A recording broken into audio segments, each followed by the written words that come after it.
100 दिन मुझे दे देना, मैं 100 दिन में अगर काला धन न ले आया तो जिस चौराहे पर बुलाना। अब तो कोई चौराहा ही नहीं छोड़ा, आप बुलाओगे कहां उसको? झोला लेके चल दिया विदेश घूमने के लिए। आज आपके सामने आपका बूथ लूटा जा रहा है, आपका वोट लूटा जा रहा है, और फिर भी यह कहा जा रहा है कि जनता हमें चुन रही है। नंबर तो सबका आएगा साहब, यही बात तो हम लोग इतने सालों से कहते रहे और इसका खामियाजा भुगतते रहे। जलते घर को देखने वालों, फूस का छप्पर आपका है, आग के पीछे तेज हवा है, आगे मुकद्दर आपका है। और उनके कत्ल पे मैं भी चुप था, मेरा नंबर अब आया, और मेरे कत्ल पे आप भी चुप हो, अगला नंबर आपका है। इस देश के दलितों, पिछड़ों ने मुसलमानों के ऊपर होने वाले हमलों में अगर पूरी जिम्मेदारी से यह बोला होता कि जितना बराबर का शहरी इस देश का हिंदू है, उतना ही मुसलमान है, उतना ही सिख है, उतना ईसाई है, तो उनके कत्ल पे आप चुप थे, तो अब देखो आपका नंबर आ गया। और मैं तो कह रहा हूं दावे से, अगर 300 सीटें उनकी पूरी आई होती तब आप देखते कि संविधान की धज्जियां कैसे उड़ाई जाती। सुरेश कैद साहब थे, चाहते रह गए, बाबा साहब की प्रतिमा नहीं लगी।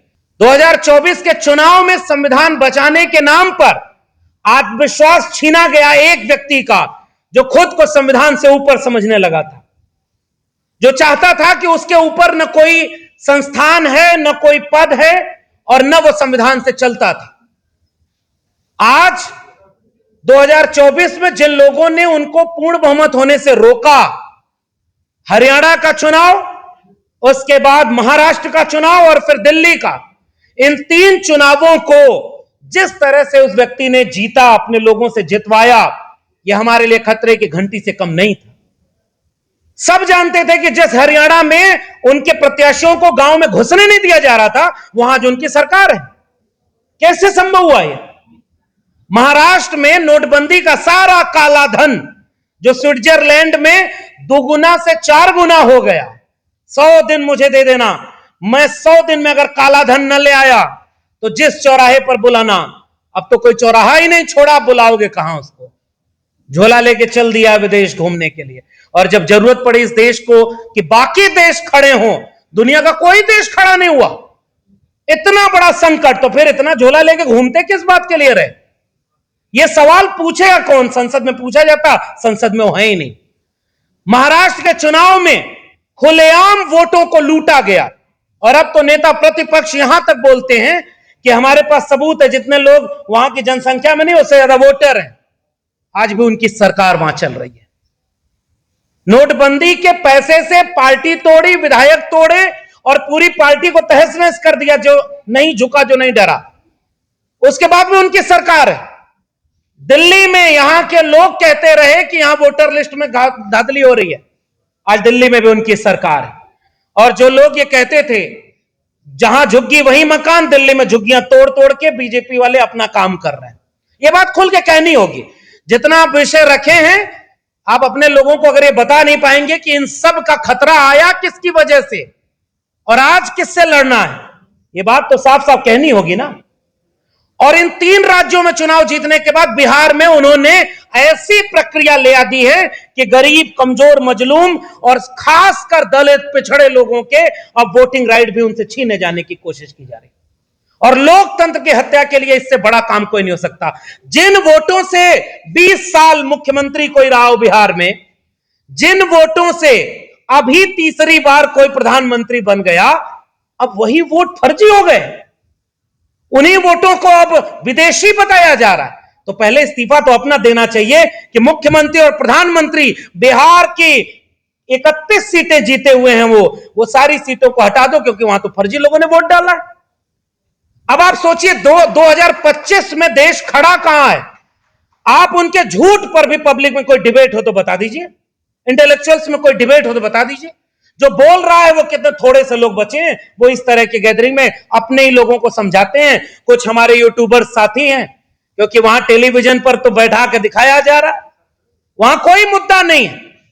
वहां मुद्दा यह है कि कोई फर्जी कथावाचक कैसे, पाखंडी कथावाचक भी कैसे विद्वान और धार्मिक व्यक्ति बन जाएगा। फूल बरसाने वाले मुख्यमंत्री पर डिबेट होगी, उनकी डिबेट में यह दम नहीं है कि वो ये बात सवाल के साथ करें कि चंद महीने बाद जहां राज्य में चुनाव है, वहां आप कैसे इस तरह की प्रक्रिया कर रहे हो कि लाखों लाख लोग वोट से बाहर जा रहे हैं। और उन तमाम तरह की साजिशों में केवल विपक्ष बोल रहा है। बिहार में आज क्या हुआ विधानसभा में, अगर आपको न पता हो तो जाकर देखिएगा। वहां सत्ताधारी दल के लोगों ने चर्चा नहीं होने दिया, और कोई अखबार इस तरह की खबर अब नहीं छापेगा। तो ये वोटिंग अधिकार ही नहीं रहेगा तो ईवीएम से चुनाव कराओ या बैलेट पेपर से। पहले लोग कहते थे यूपी बिहार में जब सरकार बनी बहुजनों की, तो उन सरकारों को कहा जाता था कि बूथ लूटा जाता है। आज आपके सामने आपका बूथ लूटा जा रहा है, आपका वोट लूटा जा रहा है, और फिर भी यह कहा जा रहा है कि जनता हमें चुन रही है। इसलिए मैं बहुत सख्ती से यह बात कहना चाहता हूं कि अब यह वक्त इस बात का नहीं है कि हम सब में तराजू लेकर तौले कि कौन शुद्ध अंबेडकरवादी 100% है, कौन संविधान पर खतरा है। न्यूनतम सहमति पर अधिकतम एकजुटता बनाने की जरूरत है कि अगर संविधान बचेगा, वोटिंग राइट बचेगा, तो हम सब आपस के झगड़ों को सुलझा लेंगे। अगर संविधान ही नहीं बचेगा तो बाद में कौन दोष देने के लिए भी नहीं बचेगा कि किसकी गलती से संविधान खत्म हुआ। इसलिए मैं ये बात साफ कह रहा हूं कि बिल्कुल ट्रिगर अलार्म है हमारे सामने, क्योंकि बिहार में अगर यह कामयाबी हो गई और इसी प्रक्रिया से अगर वोटिंग, भाई नागरिकता साबित करना और नागरिकता देना जिस चुनाव आयोग का काम ही नहीं है, वो नागरिकता आपकी तय कर रहा है। और कल तक तो मुसलमानों के ऊपर हो रहा था, मुसलमान कह रहा था कि हम कागज नहीं दिखाएंगे भले जेल में जाएंगे। अब तो वहां के दलितों, पिछड़ों, जिनके बाढ़ में घर बह गए, जिनके लोग वहां पर घर में है नहीं, पलायन कर गए, सब कागज बनवाने में लगे हुए। नंबर तो सबका आएगा साहब, यही बात तो हम लोग इतने सालों से कहते रहे और इसका खामियाजा भुगतते रहे। जलते घर को देखने वालों, फूस का छप्पर आपका है, आग के पीछे तेज हवा है, आगे मुकद्दर आपका है।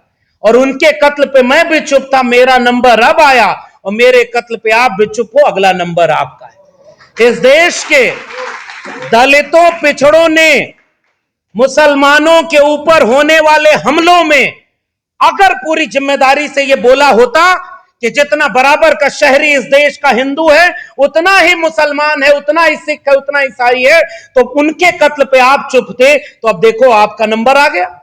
उत्तर प्रदेश में सबसे ज्यादा बुलडोजर किसके घर पे चला? हमारे आदरणीय सांसद महोदय बैठे हुए, हमारे तमाम लोग बैठे हुए। और उत्तर प्रदेश में जो बीजेपी का राज है, वही बिहार में अब आपका इंतजार कर रहा है। अटल बिहारी वाजपेयी का सपना पूरा करना याद आया आपको? और कुछ लोगों को एकनाथ शिंदे बनाने के लिए आगे बिठाया गया। इसलिए मैं ये बात एलानिया कहना चाहता हूं कि अगर हम राजनीतिक प्रतिद्वंदी, समाज बदलेगा तब जब बदलने लायक बचेगा। मानवर कांशीराम एक जमाने में आंदोलन चलाए, सामाजिक संगठन चलाए, DS4 से लेके बामसेब बनाए।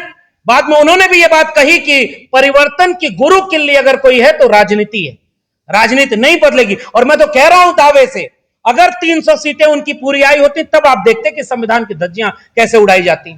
सुरेश कैद साहब थे, चाहते रह गए, बाबा साहब की प्रतिमा नहीं लगी, और संविधान बनाने वाले बाबा साहब के खिलाफ डिबेट चलती है खुलेआम। इस देश में आज भी, दुनिया में ऐसा देश शायद कोई दूसरा नहीं होगा जिसमें उस देश के संविधान के विरोधी लोग भी डंके की चोट पर यह बोलते हो कि हम इस देश के संविधान में पूरा यकीन नहीं रखते, हम इस देश के संविधान को बदलना चाहते हैं। और शायद ऐसा उदाहरण देश में और दूसरा कहीं है ही नहीं कि लोकसभा का चुनाव भी कोई दल ये कहते हुए लड़ ले और उन्हीं के लोग ये कहते हो खुलेआम कि अब की बार 400 पार, क्योंकि संविधान बदलना है। दुनिया में दूसरा उदाहरण आपको ऐसा कोई नहीं मिलेगा। जिस दिन इस देश के संविधान को अंगीकृत, अधिनियमित और आत्मार्पित किया गया, उसके 3-4 दिन बाद उसी ताकतों ने, उसी विचारधारा के लोगों ने उस संविधान का विरोध किया था, उसके खिलाफ लिखा था। और बाबा साहब डॉक्टर भीमराव अंबेडकर, जिनकी अगुवाई में यह संविधान बना था, आप कल्पना करिए कि उनके कद को छोटा करने के लिए अब किसी और को संविधान निर्माता बनाने की साजिश रची जा रही। क्या उस पार्टी के किसी भी ऐसे नेता ने माफी मांगी जिसने कहा था कि अब की बार 400 पार ताकि संविधान में बदलाव लाएं? इसी दिल्ली के जंतर मंतर पर खुलेआम संविधान की प्रतियों को जलाने वालों ने माफी मांगी या उनको कोई सजा मिली? अब इसी देश में एक ऐसा संगठन जो नागपुर का है, उसके सबसे दूसरे नंबर के प्रमुख व्यक्ति कहते हैं कि इस देश के संविधान की प्रस्तावना में सोशलिज्म और सेकुलरिज्म जो दो शब्द है, समाजवाद और पंथ निरपेक्षता, इन दोनों शब्दों को बदल देना चाहिए। आप उस संविधान से समाजवाद शब्द को बदल सकते हो, लेकिन जिस संविधान के हर एक हर्फ में, हर एक लफ्ज में, हर एक पन्ने पर समाजवादी विचार ही हो, उसे कैसे निकालोगे? समाजवाद कहता है कि 100 से कम न 1000 से ज्यादा, समाजवाद का यही तकाजा। मिटे गरीबी और अमीरी, मिटे चाकरी और मजबूरी, दो बातें हैं मोटी मोटी, सबको इज्जत सबको रोटी। और यही इस देश की बुनियाद में, संघर्षों की बुनियाद में है।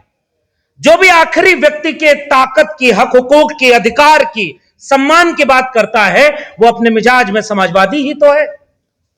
और आप कहते हो कि देश के संविधान की प्रस्तावना से समाजवाद शब्द हटा देना है। क्या क्या हटाएंगे आप? कल वो जिलों के नाम बदल रहे थे, आज वो योजनाओं के नाम बदलते हैं। और अब वो कहां खड़े हैं, इस बात का उदाहरण हमारे सामने। और जहां से मैंने बात शुरू की थी कि स्पेशल SIR कर रहे हैं, विशेष गहन पुनरीक्षण, और जिस वोट के अधिकार को बाबा साहब डॉक्टर अंबेडकर ने हर एक व्यक्ति को देकर संविधान को आखिरी व्यक्ति के अधिकार तक पहुंचा दिया था, अब उस अधिकार पर खतरा मंडरा रहा है। और खतरा क्या, मैं ये कहूं कि वो आपके अधिकार हाथ से छीन लिए जाएंगे, कुछ ही दिनों की देर है। क्योंकि आज ही यह तय होना है कि अगर आप अपने वोट के अधिकार को महफूज नहीं रख सकते, तो फिर संविधान को कितना देर महफूज रखेंगे? आज विषय में लिखा भी गया है कि आज ईवीएम से चुनाव। अब ईवीएम का मसला तो छोड़िए, मुझे आज भी याद है बहुत सारे लोग ईवीएम पर बोलते हैं, सामाजिक संगठन ज्यादा बोलते हैं, लड़ते हैं, काम करते हैं, लेकिन चुनाव हारने के बाद अमूमन नेता बोलते हैं। जब वो चुनाव जीत रहे होते हैं तब नहीं बोलते या कम बोलते हैं। और मैंने ये पहली बार देखा 2024 के चुनाव के बाद कि जब उत्तर प्रदेश से समाजवादियों ने 43 सीटों पर बीजेपी को हराया। अगर वो ना हराए होते तो SIR की जरूरत नहीं होती, सीधे आपसे वोटिंग राइट छीनने के और भी तरीके उनके पास हैं। ये तो हारने के बाद स्थिति है। और उस दिन सपा के राष्ट्रीय अध्यक्ष ने संसद में ऑन द रिकॉर्ड बोला था कि अगर मैं 80 की 80 सीटें भी जीत जाऊं तब भी ईवीएम पर मुझे यकीन नहीं है, हम अगर इसी से जीतेंगे तो भी इसे हटाने का काम करेंगे। मुझे लग रहा है ये सबसे जरूरी मसला था। आप चुनाव जीत जाएं तब ईवीएम सही है, आप चुनाव हार गए तो ईवीएम खराब है, इस पर बाकी लोगों का भी यकीन नहीं होता। इसलिए मैं उन तमाम संगठनों को ज्यादा क्रेडिट देना चाहता हूं जो रोज ईवीएम के मुद्दे पर आम जनता के सामने लड़ाई लड़ रहे हैं। लेकिन ईवीएम से वोट डालने के बाद भी जहां जनता जागरूक है, जहां जनता मन बनाई हुई है कि संविधान को बदलने नहीं देंगे, वहां वो ईवीएम से भी छेड़खानी करने से पहले 4 बार सोचते हैं।